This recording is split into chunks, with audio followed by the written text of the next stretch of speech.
It's not a story just about acid violence, it's a story about Pakistan solving its own problems. You know, my part of the world, there are so many issues. Why not talk about them ourselves? And why not put our point of view across? And why not make it visual? You know, I was already writing, why not turn that into something visual? Honestly, I hadn't seen very many documentary films. And so I did some research and decided, right, documentary films is the medium to go. And, you know, I was trained, you know, I never studied filmmaking. I studied economics and political science.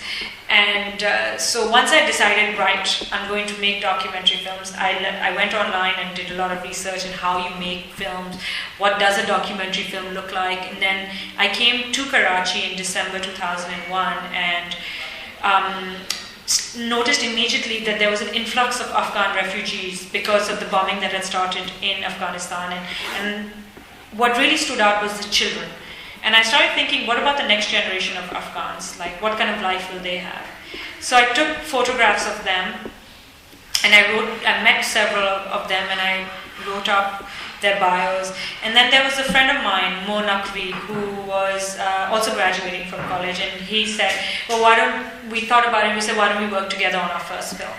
So I went back and I wrote up this proposal, and I sent it off to 80 television channels, production houses.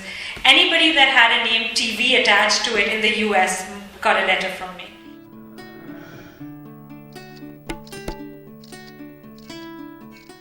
I'm a really angry person. I get angry a lot. And when something angers me, I want to channel that anger into a film.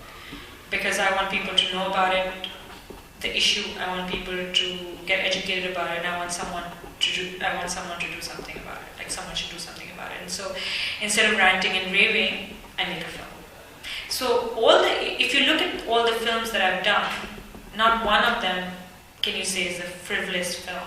They're all issue-driven films, and we're talking about big issues like taking on the Catholic Church, you know, taking on, you know, gangs in East Timor, or taking on, in Saudi Arabia, taking on the clergy. You know, so there are serious, big issues. They're not like, you know, everyday breakfast conversations.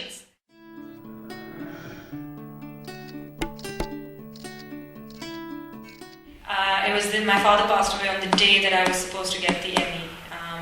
I was going to the Emmy Awards, and I got a call that he had passed away in London, and I had to turn around and go to the airport and fly to Karachi. And oh, you didn't pick up the Emmy yourself? No, I did not. It was at that moment that he passed away. So I went to the airport, and I was getting on a flight, and I got a call as I was boarding the flight by my producer saying that we've won the Emmy.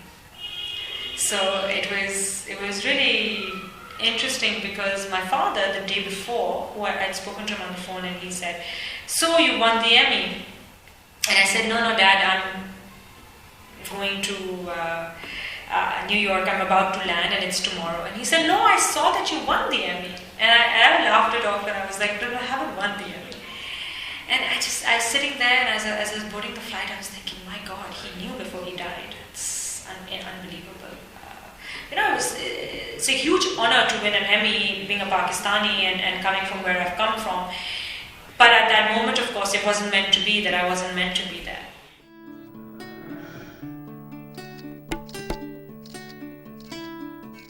Because the film shows that Pakistan can solve its own problems if it so chooses.